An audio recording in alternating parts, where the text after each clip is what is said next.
lo de la radio fue una bendición, porque ayer o antes de ayer recibí un correo de uno de nuestros jóvenes hermanos de nuestra congregación en el barrio de Lavadores, allí en Vigo, y él había enviado un correo a varias personas, me mandó una copia a mí.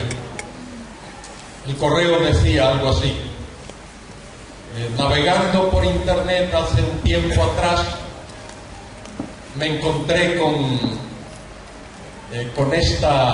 este ministerio de la radio a través de internet.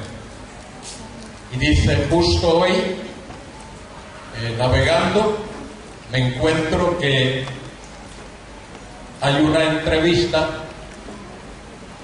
hecha desde Asunción, Paraguay, al hermano Carballosa.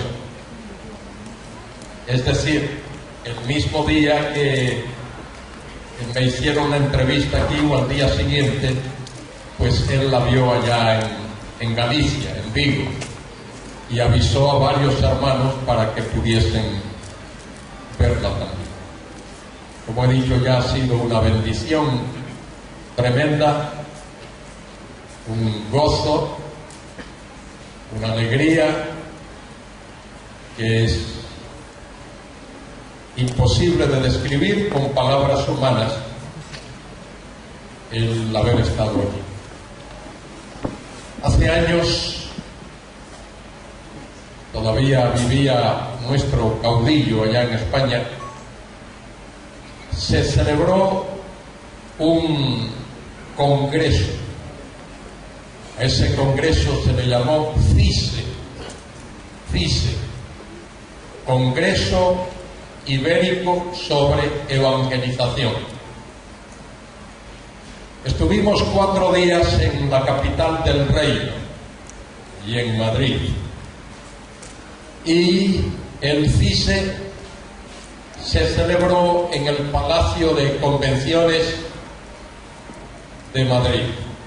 Lindo edificio, recién construido, recién inaugurado también. Y como he dicho, pasamos 4 días estupendos de bendición, escuchando a expositores de la Biblia, escuchando música preciosa también. Y llegó el último día, y un señor que era el director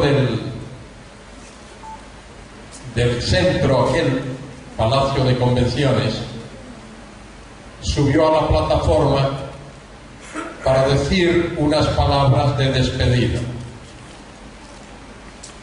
No recuerdo el nombre de aquel señor, solo recuerdo su apellido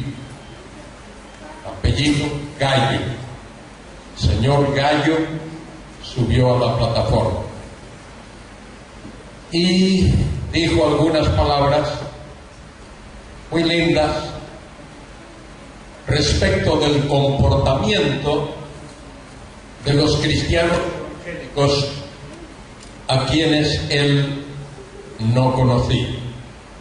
Él no sabía quiénes éramos los cristianos evangélicos, como ocurre en muchos países del mundo.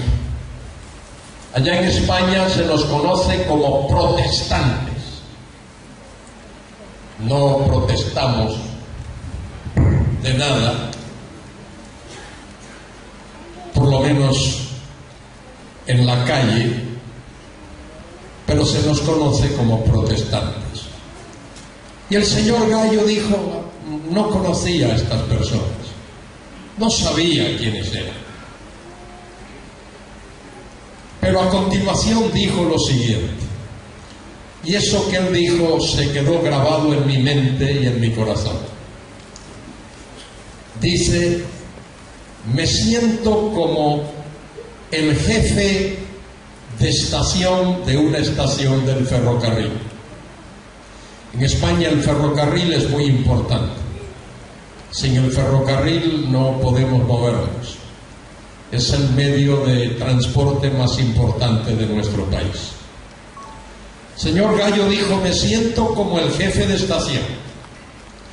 El jefe de estación mira su reloj y sabe cuándo un tren está para llegar.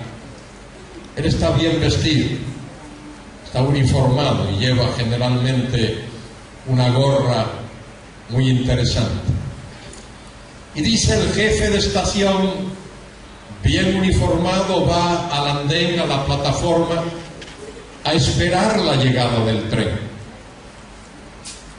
Y ahí está, esperando la llegada del tren. Tiene una amplia sonrisa en su rostro. Sus ojos brillan. Ese brillo puede verse al parpadear. Y él está allí, sonriente, esperando al tren cuando llega y comienza a ver cómo descienden los viajeros, los pasajeros del tren, y los recibe con una sonrisa.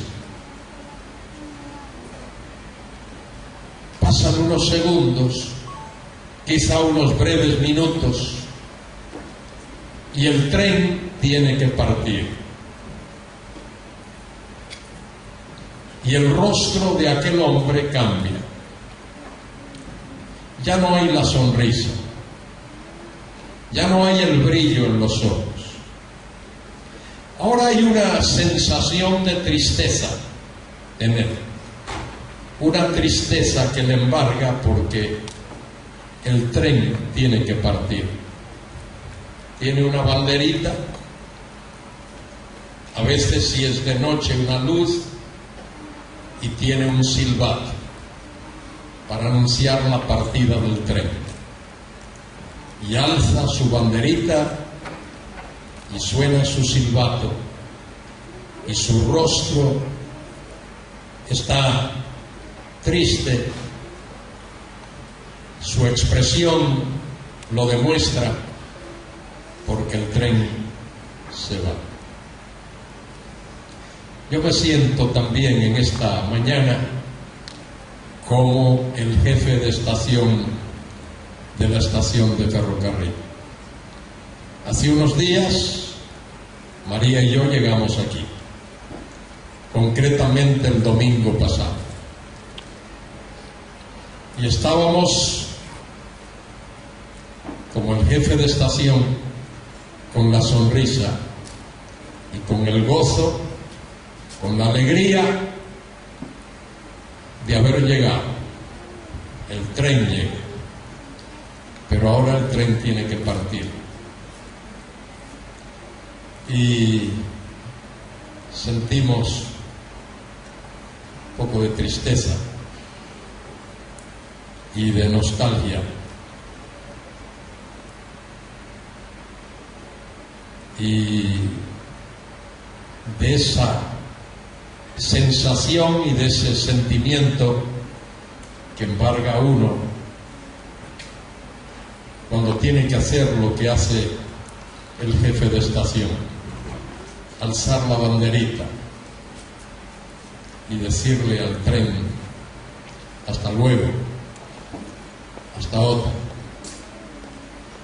Y nos despedimos de los otros con ese sentimiento,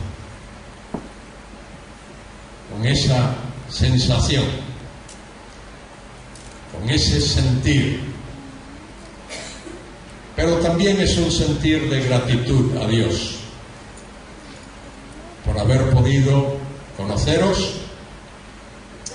por haber podido saludaros, un estrechón de manos, a veces un abrazo, unas palabras de cariño. Y al marcharnos nos llevamos una preocupación.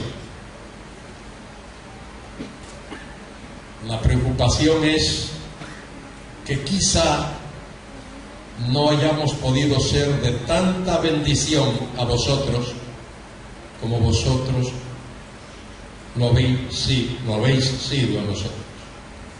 Y damos gracias a Dios por vuestras vidas,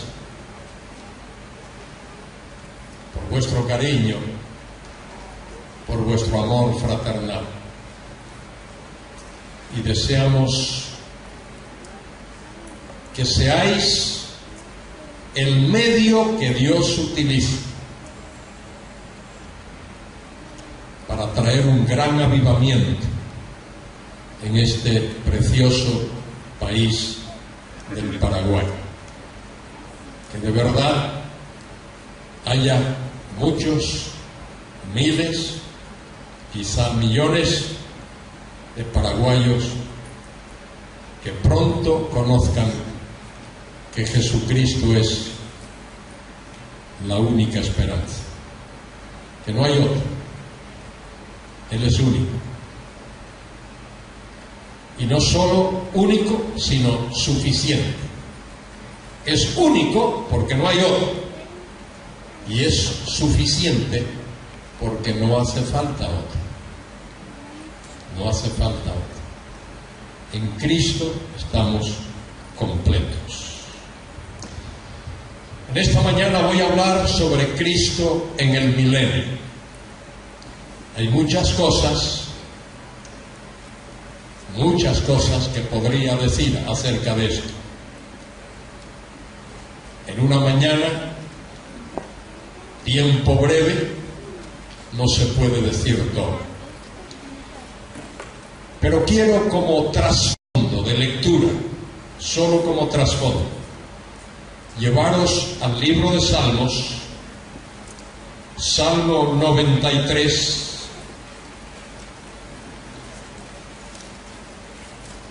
los dos primeros versículos del Salmo 93, dice allí: Jehová reina. En el hebreo no existe lo que existe en castellano. En castellano los verbos tienen pasado, presente y futuro. En el hebreo no hay eso. En el hebreo hay aspectos del verbo. Hay la forma perfecta y la forma imperfecta. De manera que este versículo bien podría traducirse: Jehová no solo reina, sino que reinará. Jehová reinará. Se vistió o se vestirá de magnificencia. Jehová se vestirá, se ceñirá de poder, afirmará también al mundo y no se moverá. Firme es tu trono desde entonces, tú eres eternamente.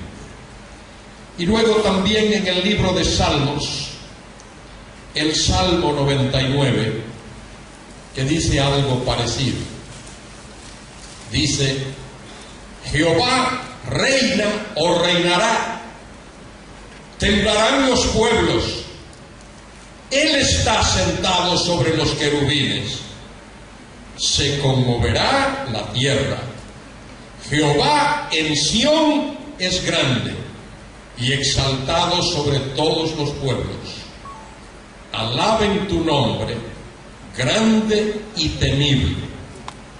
Él es santo. Qué tremenda declaración. Él es santo. Brevemente debo decir que la enseñanza bíblica acerca del reino abarca por lo menos tres aspectos. El primero de ellos es el que tiene que ver con el reino eterno de Dios. Dios es rey eternamente y para siempre. Él gobierna, Él controla todo el universo, toda su creación. Él es rey eternamente y para siempre. Ángeles y arcángeles, querubines y serafines tienen que humillarse delante de él. Incluso Satanás, Lucifer y sus demonios tienen que estar bajo el control de Dios. Satanás, en un sentido, es un siervo de Dios. No puede hacer lo que él quiere, hace lo que Dios le permite hacer. De manera que hay un aspecto del reino que tiene que ver con el reino eterno de Dios. Ese reino ha existido siempre. Abarca todos los sitios, todos los lugares, todas las situaciones, desde siempre, de eternidad a eternidad. Ese es un aspecto del reino. Hay otro aspecto, otro segundo aspecto, que es el reino teocrático. Es el reino del cual leemos en el Antiguo Testamento. Es el reino que Dios ha permitido. Es el reino que Dios permitió cuando la nación de Israel escogió a Saúl como rey y Dios lo desarraigó después y ordenó a Samuel que ungiese a David como rey. El reino teocrático, Dios gobernando, Dios reinando, pero a través de una persona, de un rey como David, como Salomón, como los descendientes de David. Reino teocrático. Pero en la Biblia se habla de otro aspecto del reino.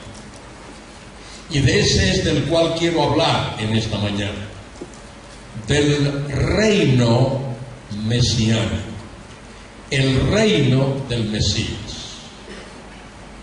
La Biblia nos enseña en todo el Antiguo Testamento que un día el Mesías,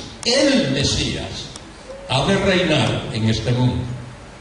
Ha de reinar con poder, con gloria, con justicia, santidad y en paz. Habrá paz. El Mesías ha de reinar. Y todo el Antiguo Testamento, las profecías del Antiguo Testamento se proyectan a ese tiempo glorioso cuando el Mesías ha de reinar. Eso se anuncia en las Escrituras. Como he dicho ya, desde Génesis hasta Malaquías se anuncia que el Mesías vendrá a reinar.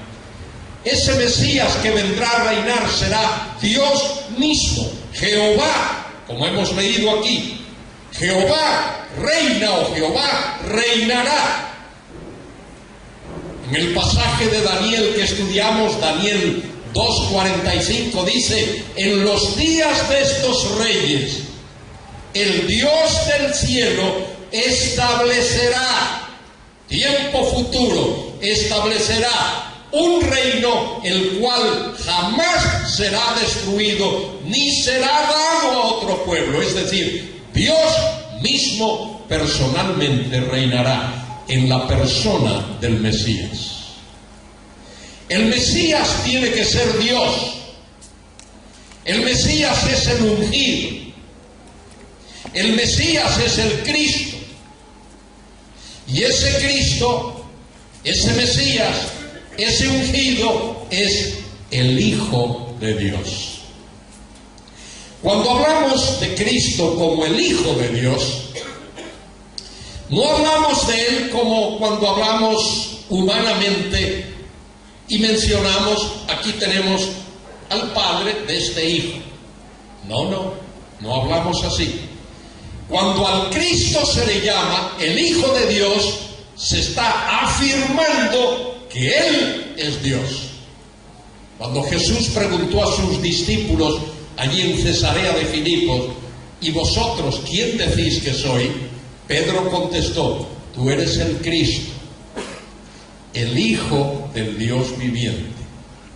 Y Cristo le contestó: bienaventurado eres, Simón, hijo de Jonás, porque eso que acabas de decir eso no te lo reveló ni carne ni sangre.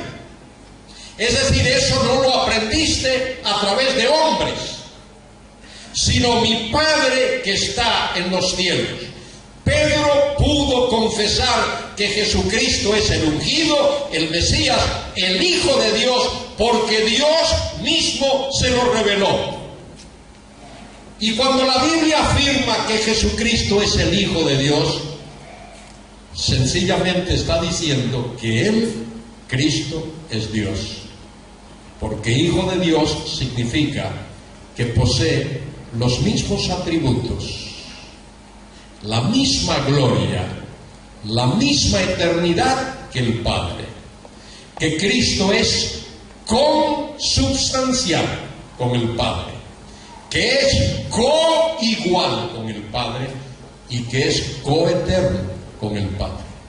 Cristo jamás fue creado, jamás fue engendrado, ni en la eternidad ni en ningún momento. Él ha existido siempre. Por eso dice San Juan allí al comenzar su evangelio: en el principio era el verbo. La palabra verbo, logos, o en el arameo memra, significa la expresión, la manifestación visible de Dios. En el principio era el verbo, y el verbo era con Dios, y el verbo era Dios.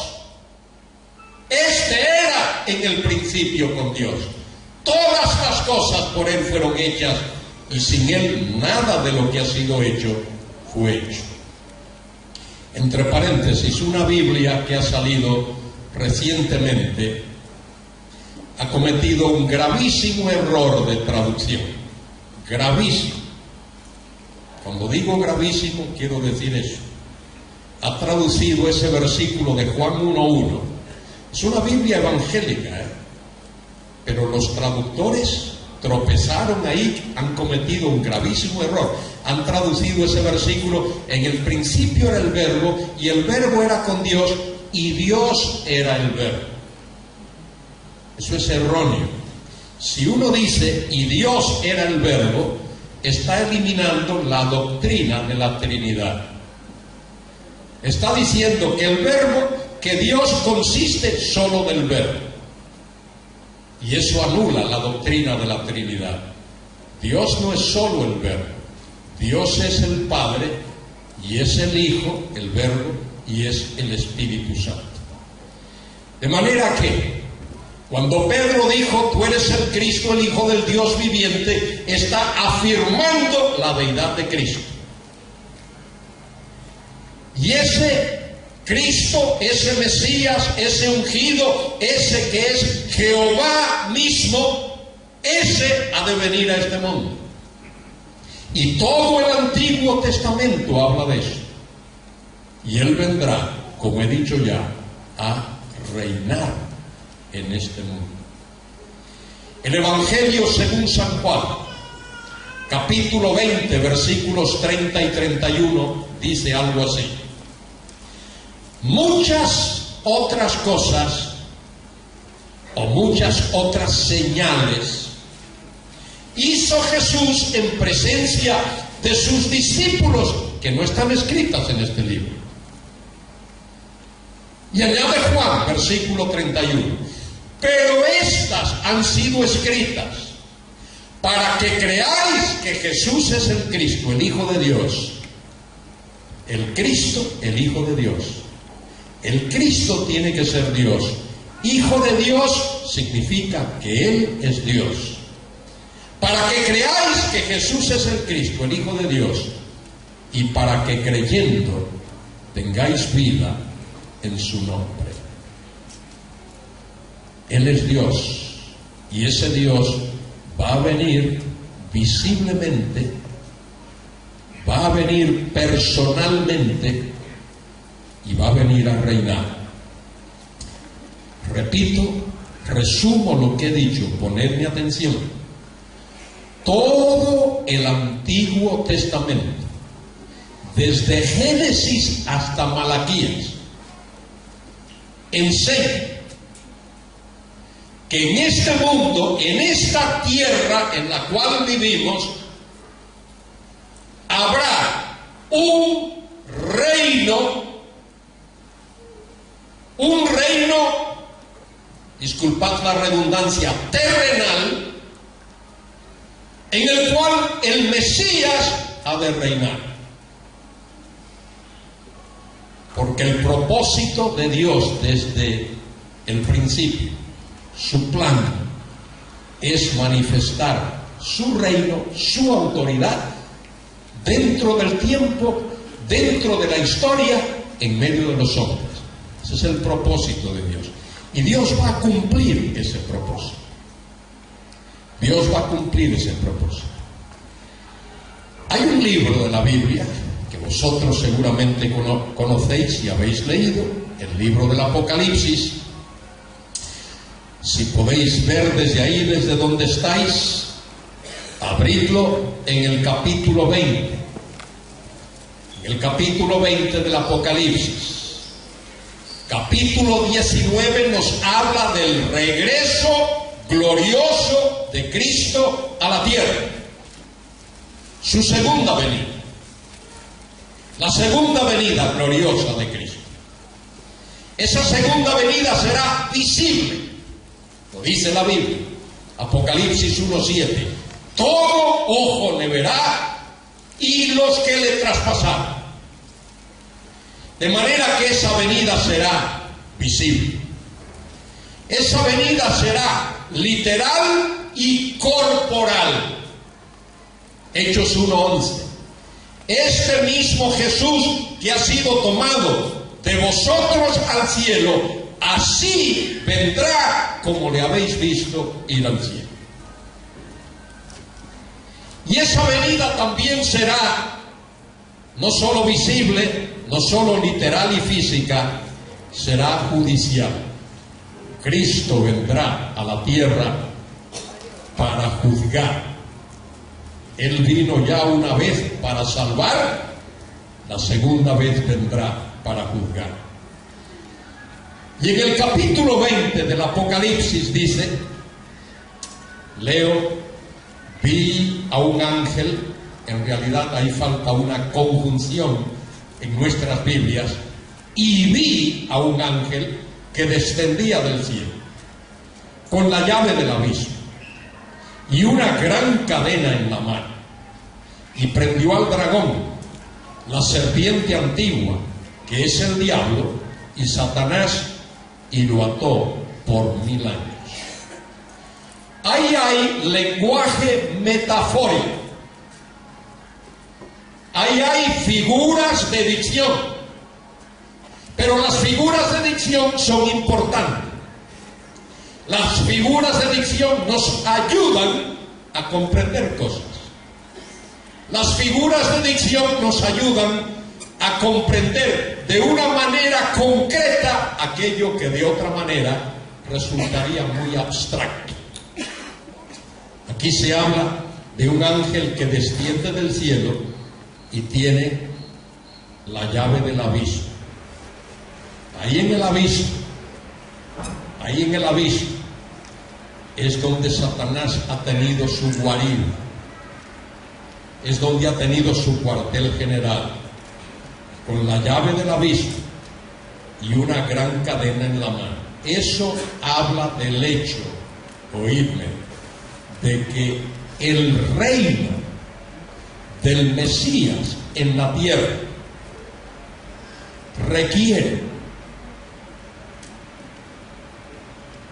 se caracterizará, entre otras cosas, por el hecho de que no habrá actividad satánica en este mundo. Ni Satanás ni sus demonios van a estar activos en la tierra durante el reinado glorioso del Mesías en la tierra. Repito, una de las características importantísimas del reinado terrenal del Mesías es que Satanás no estará activo, ni sus demonios. En otras palabras, no habrá tentaciones del exterior, no habrá tentaciones de afuera. Satanás va a estar neutralizado.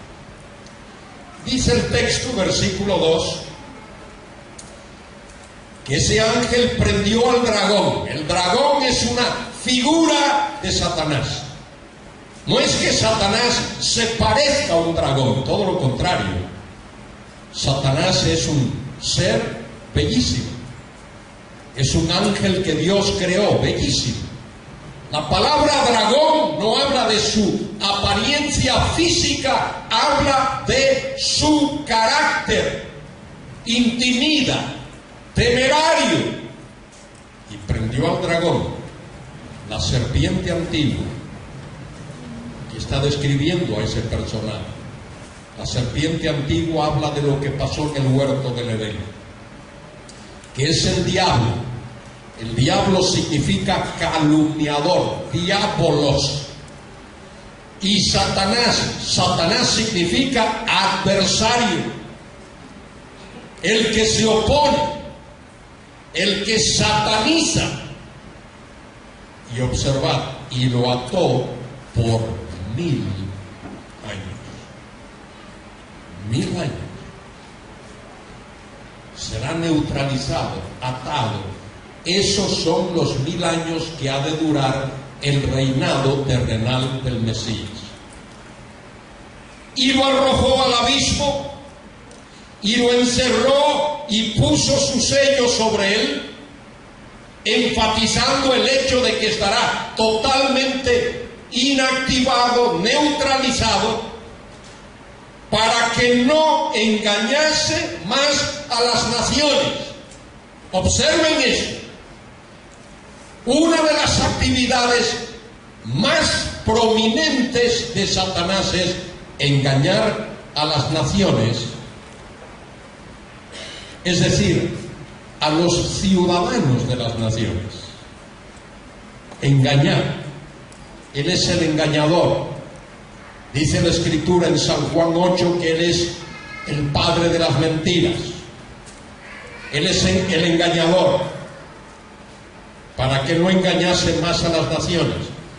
Él engaña a las personas, diciéndoles que lo malo es bueno y lo bueno es malo. Él engaña a las naciones porque entenebrece la mente y el corazón de las personas. Él engaña a las personas diciéndole, déjalo para mañana. No creas en Dios ahora. No creas en Cristo ahora. Mañana tendrás tiempo. Engaña a las naciones. Es el engañador. Enseña a los jóvenes y los engaña diciéndoles, usa la droga. Ponga un poquito de ácido en tus venas, como cantaron los Beatles hace muchos años. Haz eso. Pásalo bien, diviértete. O como aquel hombre rico de la parábola de la que habló el Señor. Alma mía, muchos bienes tienes almacenados para muchos años. Come, huélgate, regocíjate. Y dice el Señor, no sabes que esta noche vienen a buscar tu alma y lo que has almacenado, ¿para quién será? Engaña a las naciones hasta que fuesen cumplidos los 1000 años y después debe ser soltado por un poco de tiempo. Observe cuántas veces ahí se menciona la expresión 1000 años. En el griego chiliaspos, 1000 años. 1000 años. La Biblia enfatiza una y otra vez aquí en Apocalipsis 20 que el Señor Jesucristo reinará en la tierra por 1000 años. Dice el texto, y vi tronos, y se sentaron sobre ellos los que recibieron facultad de juzgar. Eso posiblemente tiene que ver con los mártires de la gran tribulación que han resucitado. Y vi las almas de los decapitados por causa del testimonio de Jesús y por la palabra de Dios, los que no habían adorado a la bestia ni a su imagen, y que no recibieron la marca en sus frentes ni en sus manos, y vivieron y reinaron con Cristo 1000 años, otra vez se menciona, pero los otros muertos no volverán a vivir hasta que se cumplieron 1000 años. Esta es la primera resurrección. Primera resurrección tiene que ver con clase de resurrección. Primera resurrección es resurrección para vida, resurrección para la gloria eterna. La resurrección de Cristo, primera resurrección. Si hubo personas que resucitaron después que el Señor resucitó, eso sería primera resurrección. La resurrección de la iglesia, primera los Tesalonicenses 4, primera resurrección. La resurrección de los santos del Antiguo Testamento, primera resurrección. Y la resurrección de los mártires de la tribulación, eso es primera resurrección. Cuando se habla de primera resurrección es primera clase de resurrección. Y será en etapas. Luego habrá una segunda clase de resurrección. Y la segunda clase es para aquellos que mueren sin Dios, sin fe, sin esperanza, sin Cristo. Debo añadir algo importante respecto de esto que he dicho. He dicho que todo el Antiguo Testamento enseña que habrá un reinado terrenal del Mesías. Eso lo enseñan todos los profetas, que habrá un reinado terrenal del Mesías. Lo enseña el libro de los Salmos también y muchos otros libros.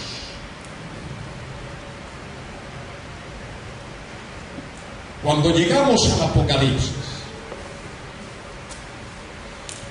nos topamos con un libro, lo he dicho hace unos momentos, en el que hay muchas figuras de dicción. A Satanás se le llama el dragón, al anticristo se le llama la bestia. Los juicios de Dios están contenidos en un rollo sellado con 7 sellos. Se habla de juicios de trompetas y se habla de juicios de copas. Se usan muchas figuras de dicción en el Antiguo Testamento. En el libro del Apocalipsis. El Antiguo Testamento también, pero en el libro del Apocalipsis.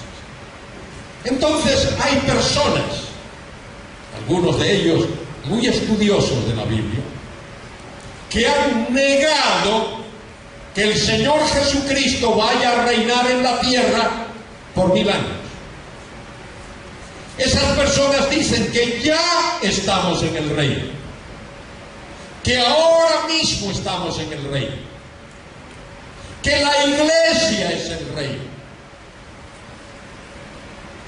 Pero qué raro, ¿eh? Cuando en la Biblia se habla del reino, se habla de paz y de gozo y de bendición, de justicia. Y no vemos que eso exista en el mundo.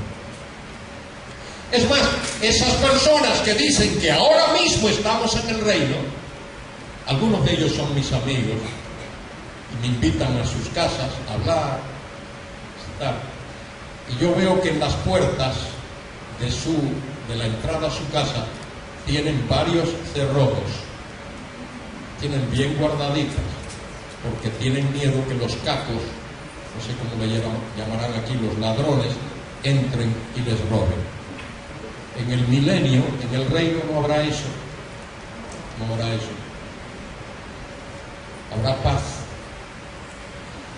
Y también, como he dicho hace un instante, el reino, el milenio, se caracteriza porque habrá paz en el mundo.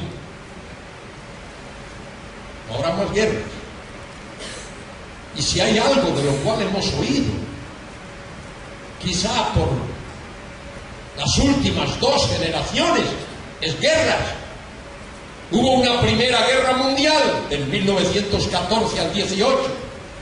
Hubo una segunda guerra mundial desde el 1939 al 45. Luego hubo una guerra en Corea y una guerra en Vietnam y después una guerra del Golfo, y ahora mismo, en este momento, se están peleando en el mundo alrededor de 50 guerras en distintas partes del mundo, cosa que no oímos con mucha frecuencia. No hay paz en el mundo. No hay justicia en el mundo. No hay santidad en el mundo. La gloria de Dios no es vista en el mundo. Los hombres en su gran mayoría siguen negando a Dios, blasfemando de Dios, blasfemando de Cristo, blasfemando de la Biblia y blasfemando del Evangelio. Dice la Escritura que cuando el Mesías reine, toda la tierra será llena del conocimiento y de la gloria de Jehová. Es cierto o será cierto que porque el libro del Apocalipsis es un libro de símbolos y de figuras, la enseñanza que acabo de leer en el capítulo 20, donde se habla del reino, del milenio y de los 1000 años, que eso será simbólico. ¿Es eso simbólico? ¿O es algo real en la palabra de Dios? Esto es lo que voy a sugerir a aquellos serios estudiosos de la Biblia que están aquí. Todo el Antiguo Testamento, de Génesis a Malaquías, enseña que habrá un reinado terrenal glorioso del Mesías. El libro del Apocalipsis, capítulo 20, añade una cosa a esa enseñanza. Añade que ese reino glorioso del Mesías va a durar 1000 años en la tierra. 1000 años literales. 1000 años exactamente iguales a cuando alguien te pregunta ¿cuántos años tienes? ¿O en qué año estamos? Los años del milenio, la duración del milenio, será de 1000 años literales. ¿Por qué habrá un milenio? ¿Por qué tiene que haber un milenio? Porque Dios hizo ciertas promesas a los patriarcas, a Abraham, a Isaac, a Jacob y a David. Y esas promesas no se han cumplido todavía. Dios prometió dar a su pueblo, a su nación, Israel, una tierra donde ellos pudiesen habitar con seguridad. Eso no se ha cumplido todavía. Dios ha prometido que el Mesías cumpliría esa promesa de Dios. Mire, el ángel Gabriel le dijo a María la Virgen, Lucas 1, 30 al 32, concebirás. ¿Concibió? ¿Sí o no? Sí. Y darás a luz un hijo. ¿Dio a luz un hijo? Sí. Este será grande. ¿Fue grande? Sí. Será llamado Hijo del Altísimo. ¿Fue llamado Hijo del Altísimo? Sí. 4 cosas ahí que se cumplieron literalmente al pie de la ley. Pero luego viene una quinta cosa. Y el Señor Dios le dará el trono de David su padre. Pregunto, ¿ha reinado Jesucristo alguna vez sentado en el trono de David? No, todavía no. Todavía no. El Señor Dios le dará el trono de David su padre. ¿Qué más? Y reinará sobre la casa de Jacob para siempre. ¿Ha reinado Cristo sobre la casa de Jacob? No. Y su reino no tendrá fin. Lo que ocurre es que algunos que quieren negar que el Mesías va a reinar en la tierra, alegorizan. Es decir, le dan una vuelta y le dan otro sentido a la Biblia. y dicen que la casa de Jacob es la iglesia y que Cristo está reinando en la iglesia. Ahora, eso ni siquiera podría demostrarse. ¿En cuál iglesia está reinando Cristo? ¿En qué congregación está reinando Cristo? Si muchas veces los hermanos, nosotros mismos, tenemos luchas y celos y problemas y contiendas, y entre nosotros mismos no hay paz. Cristo todavía no está reinando en la tierra como Él va a reinar. Miren conmigo allí en el libro del profeta Miqueas. En el libro del profeta Miqueas, algunos tendrán un poquito de trabajo encontrando el profeta Miqueas, pero ahí está, en las Escrituras, justo después de Jonás. Abdías, Jonás, Miqueas. Y luego viene otro libro que casi que ni me atrevo a mencionar, que es el libro de Habacuc, que muchos no saben que existe el libro de Habacuc. Algunos creen que Habacuc es un virus, una bacteria. Abran sus Biblias en el libro de Habacuc. ¿Habacuc? ¿Qué es eso? ¿Qué bacteria es eso? No es ninguna bacteria. Libro del profeta Miqueas. Leo el capítulo 4 y decidme si esto se está cumpliendo ahora o si alguna vez se ha cumplido.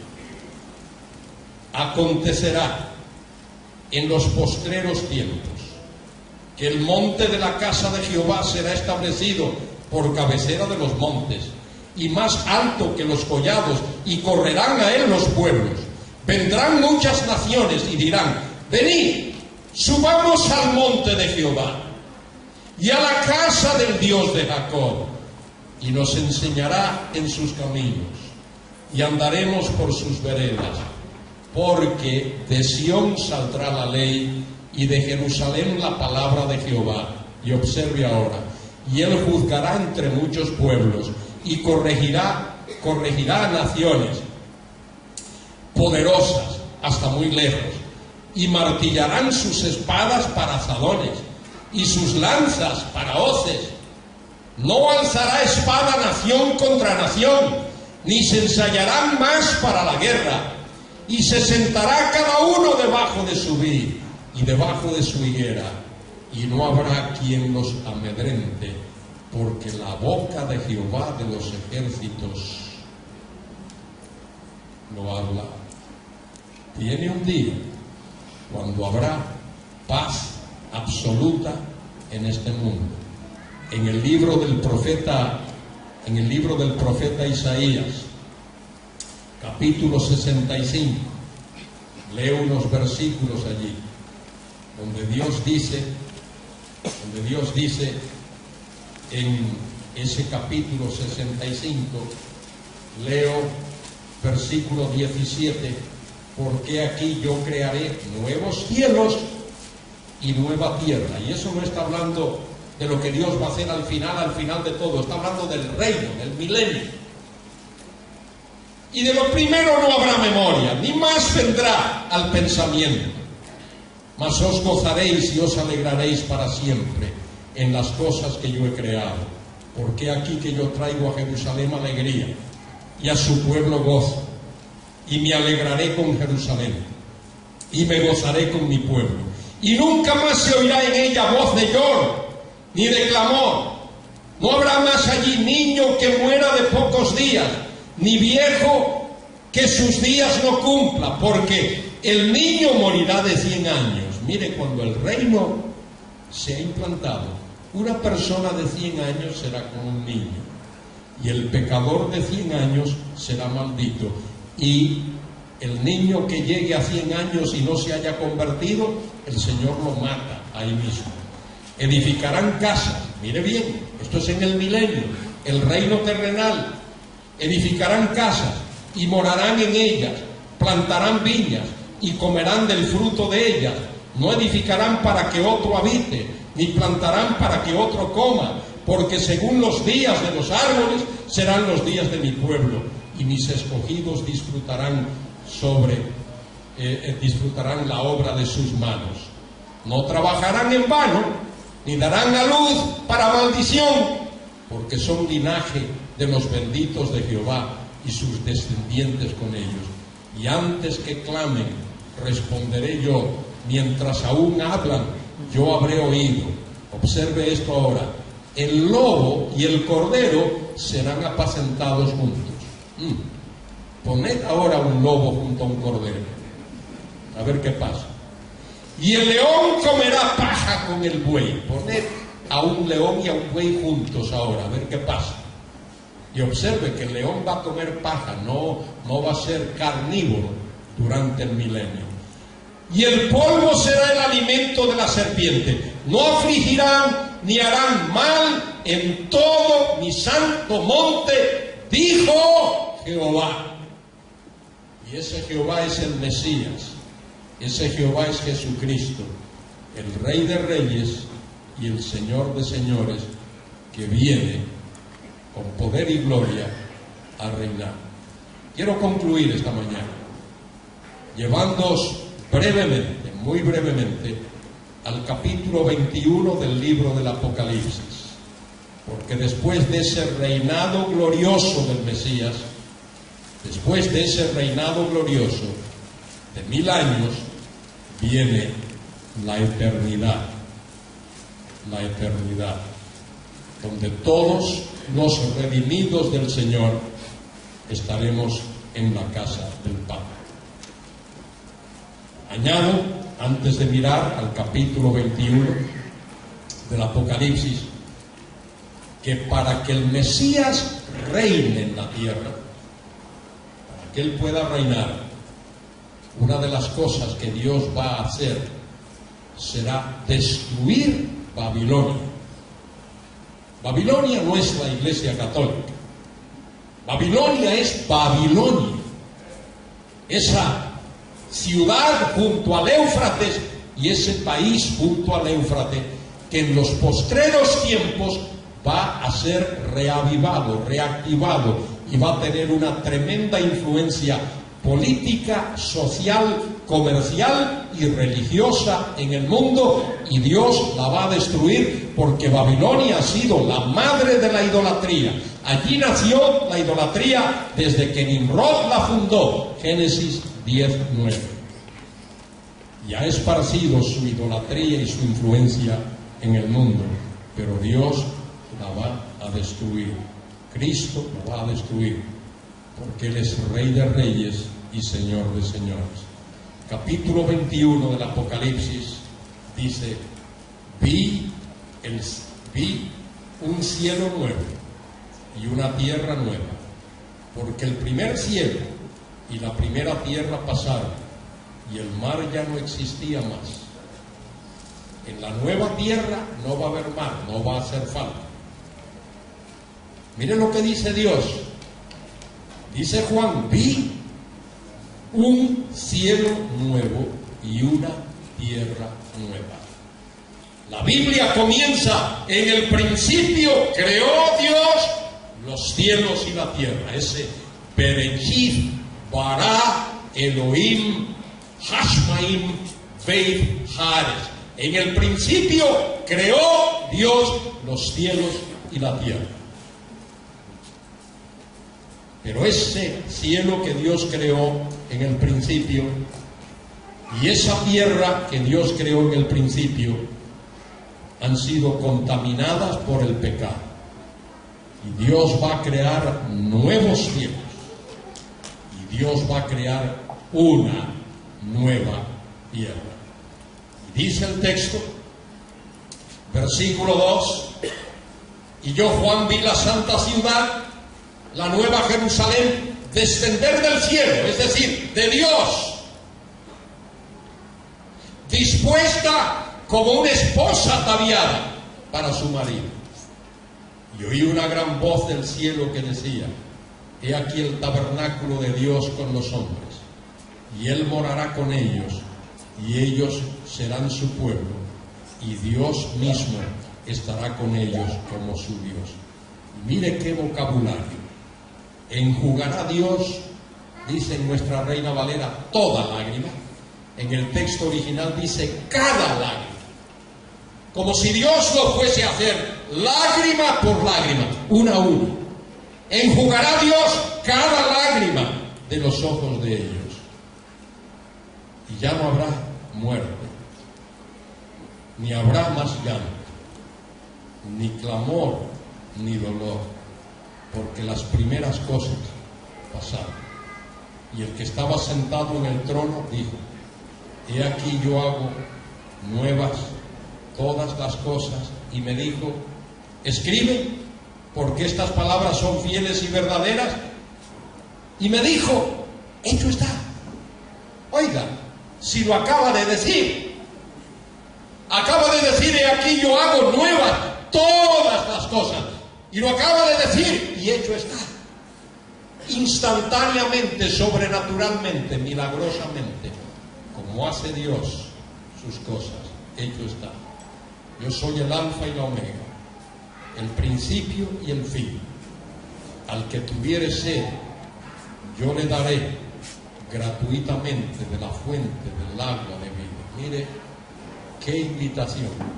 Un libro que habla de tantos juicios, de tantas catástrofes, de tantas guerras y tantos problemas. Mire qué invitación expresa aquí.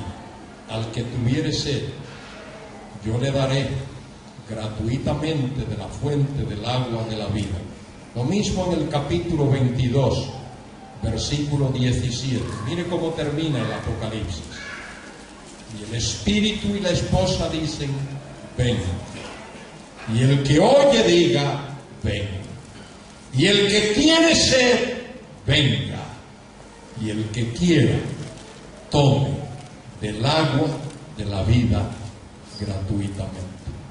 El que se pierde, quiere perderse. Que no le eche la culpa a Dios. El que va al infierno es porque ha querido ir al infierno. Que no le eche la culpa a Dios. Nadie que esté en el infierno podrá levantarse, alzar su índice y acusar a Dios y decirle: Dios, a mí me hubiese gustado estar allá, pero tú no me dejaste. Por eso estoy aquí. Nadie podrá decir eso. Nadie podrá acusar a Dios de tal cosa. Dios invita al pecador. Hecho está. Y dice la Escritura: el que venciere heredará todas las cosas, y yo seré su Dios, y él será mi hijo. El que venciere, el vencedor, es un participio activo ahí. El vencedor se refiere a todo cristiano, a todo nacido de nuevo. Y luego el Señor muestra la santa ciudad, la nueva Jerusalén, a Juan. Y me llevó en espíritu a un monte grande y alto, y me mostró la gran ciudad santa de Jerusalén, que descendía del cielo, teniendo la gloria de Dios, y su fulgor era semejante a una piedra preciosísima, como piedra de jaspe, como el diamante más perfecto del universo, diáfana como el cristal. Y nos habla del muro.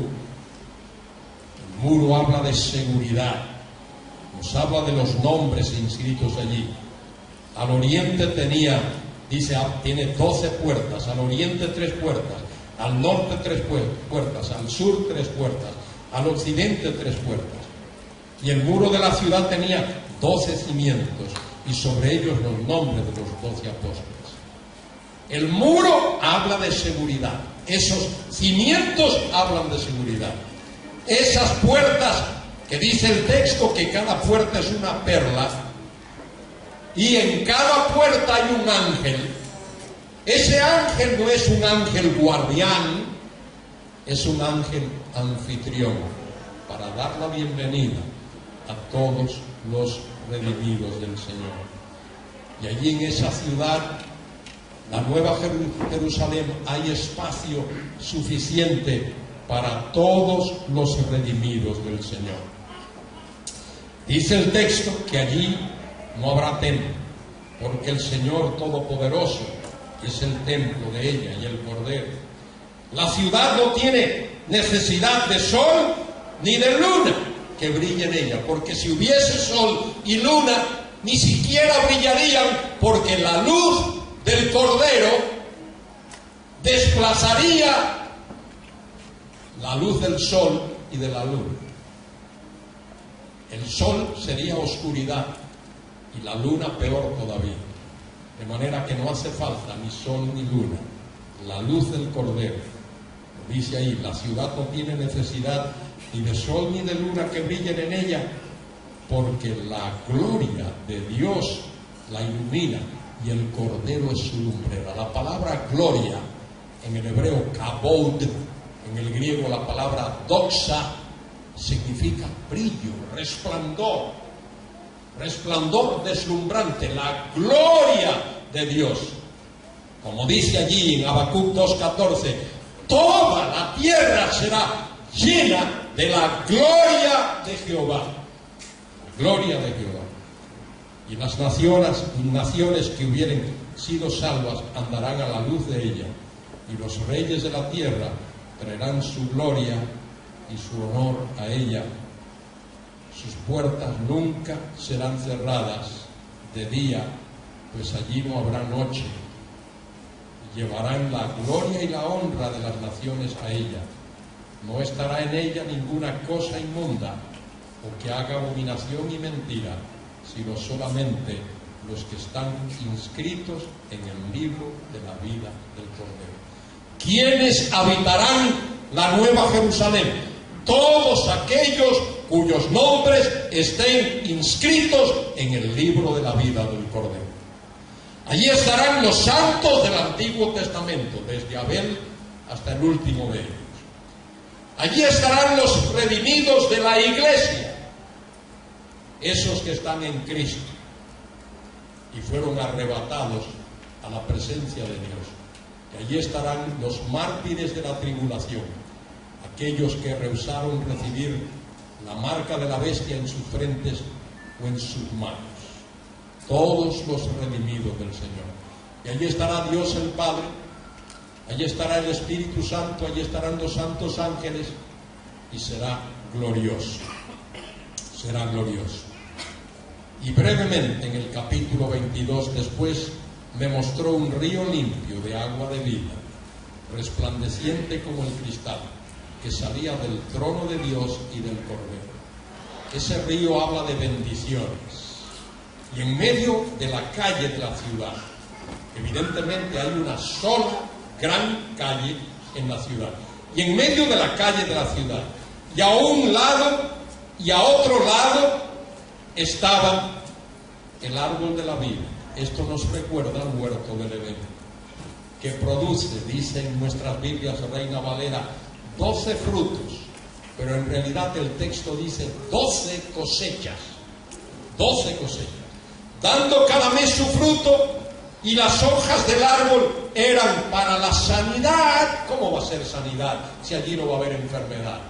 No, para la salud, para el disfrute, para el gozo de las naciones. Y no habrá más maldición. Y el trono de Dios y del Cordero estará en ella, y sus siervos le servirán. Y observe, versículo 4, muy importante: ¿a quién vamos a ver en el cielo?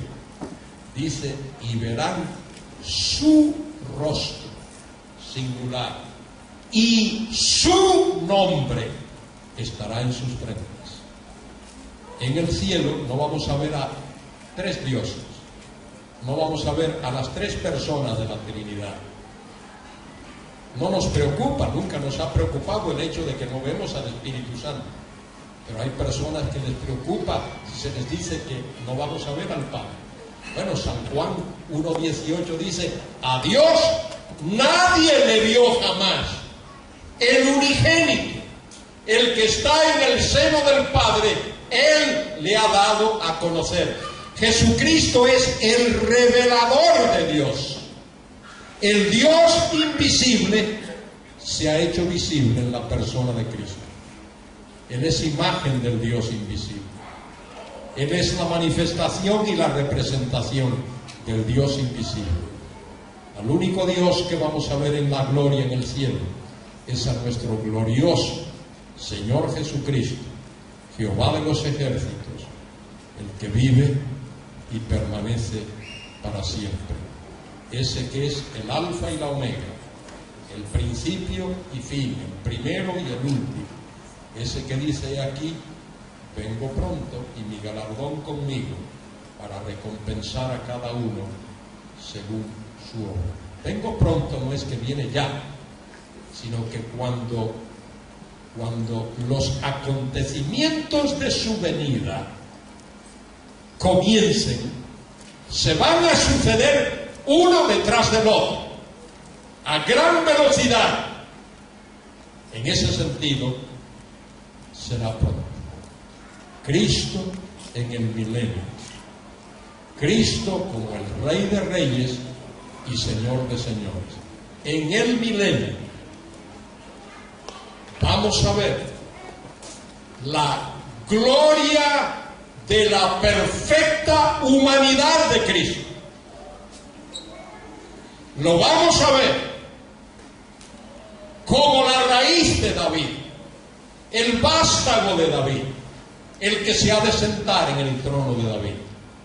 Y vamos a ver al Rey justo y misericordioso.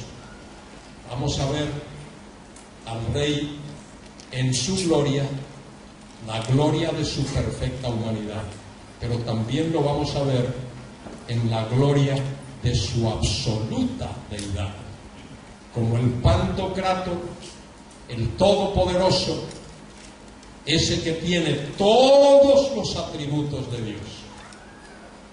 Y lo maravilloso es que ese Dios vino a este mundo, asumió, llevó sobre sí la carga, la deuda de nuestro pecado, y literalmente murió en la cruz, dio su vida y fue sepultado, y al tercer día resucitó de los muertos conforme a las Escrituras, y ascendió a los cielos y aguarda el día cuando ha de venir con poder, con gloria y con majestad para reinar en esta tierra. Él la va a rejuvenecer. Mateo 19:28 dice que en la palingenesía, en la regeneración, el Señor va a rejuvenecer esta tierra. Isaías 35 dice que el desierto florecerá como la rosa. Los lugares secos van a ser manaderos, manantiales de agua. Y esta tierra va a ser preparada para que el Mesías reine, como Él ha prometido hacer. Él vendrá. Y la pregunta para ti es si estás preparado para ese día. Dice la Escritura que si confesares con tu boca que Jesús es el Señor y creyeres en tu corazón que Dios lo levantó de los muertos, serás salvo, porque con el corazón se cree para justicia y con la boca se confiesa para salvación. Quiera Dios que haya aquí en esta mañana alguna persona que, si aún no tiene a Cristo en su vida, ahora mismo le pueda decir: Señor, perdóname, sálvame, recíbeme, dame el regalo de la salvación. Que Dios nos bendiga y nos colme de su gracia infinita. Embarga porque el tren tiene que partir. Tiene una banderita, a veces si es de noche una luz, y tiene un silbato para anunciar la partida del tren. Y alza su banderita y suena su silbato, y su rostro está triste, Su expresión lo demuestra porque el tren se va. Yo me siento también en esta mañana como el jefe de estación de la estación de ferrocarril. Hace unos días, María y yo llegamos aquí, concretamente el domingo pasado, y estábamos como el jefe de estación con la sonrisa y con el gozo, con la alegría de haber llegado. El tren llega, pero ahora el tren tiene que partir.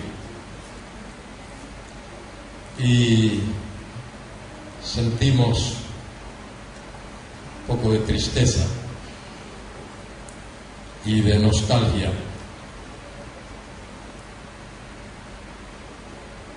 Y de esa sensación y de ese sentimiento que embarga a uno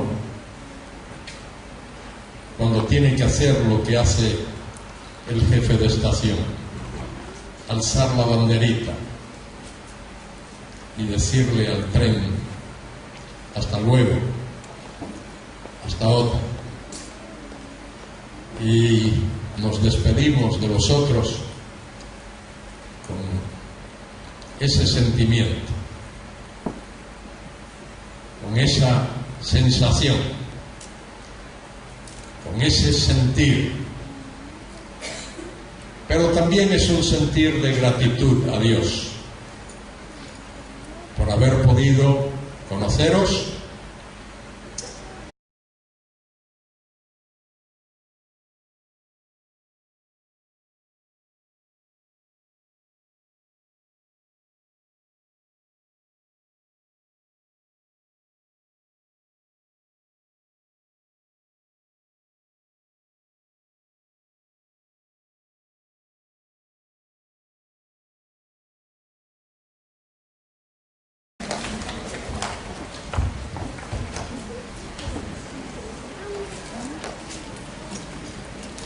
lo de la radio fue una bendición, porque ayer o antes de ayer recibí un correo de uno de nuestros jóvenes hermanos de nuestra congregación en el barrio de Lavadores, allí en Vigo, y él había enviado un correo a varias personas.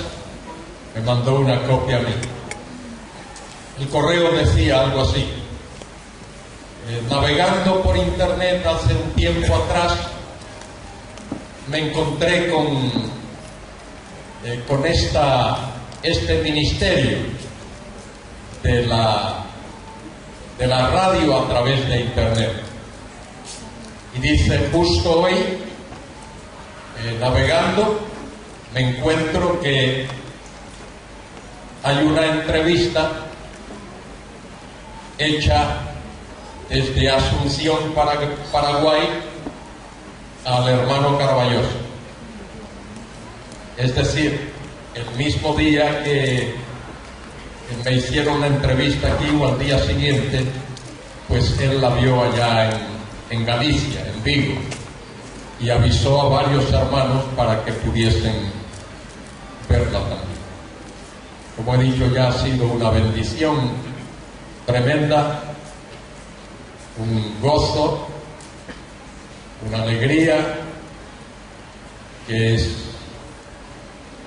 imposible de describir con palabras humanas, el haber estado allí.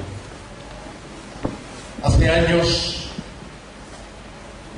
todavía vivía nuestro, por haber podido saludaros, un estrechón de manos, a veces un abrazo, unas palabras de cariño. Y al marcharnos nos llevamos una preocupación.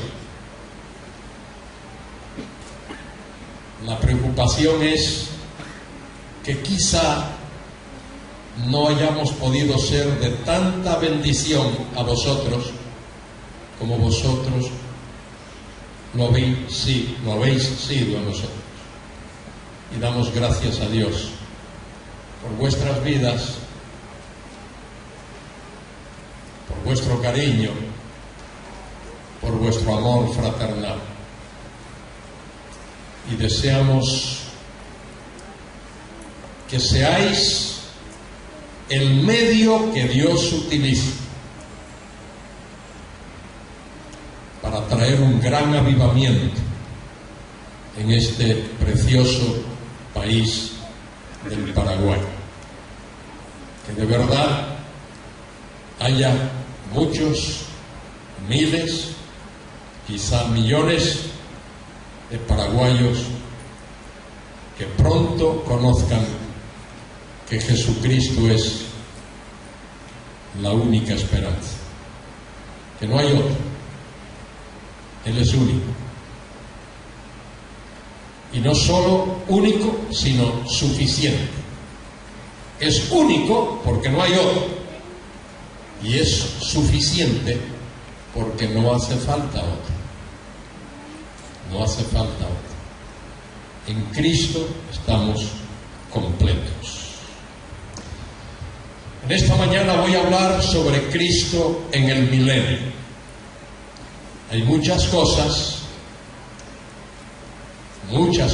que podría decir acerca de esto. En una mañana, tiempo breve, no se puede decir todo. Pero quiero como trasfondo de lectura, solo como trasfondo, llevaros, pero se nos conoce como protestantes. Y el señor Gallo dijo, no conocía a estas personas, no sabía quiénes eran. Pero a continuación dijo lo siguiente, y eso que él dijo se quedó grabado en mi mente y en mi corazón.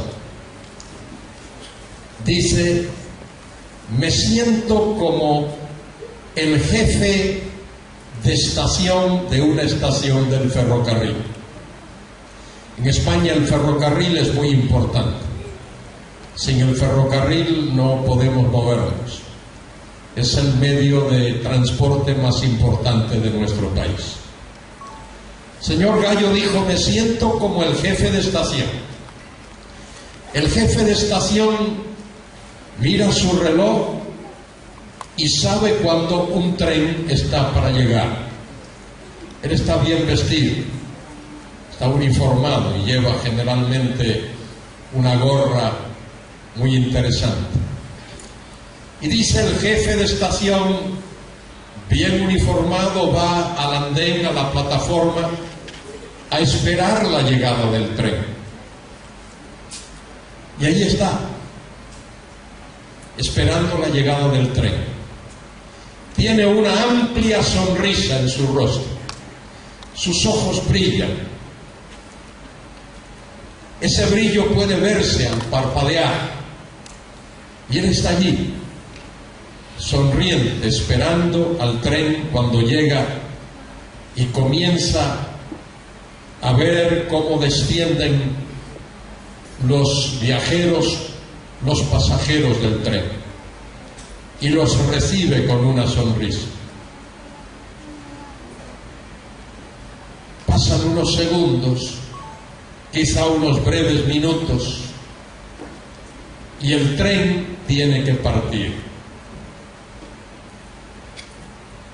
Y el rostro de aquel hombre cambia. Ya no hay la sonrisa, ya no hay el brillo en los ojos.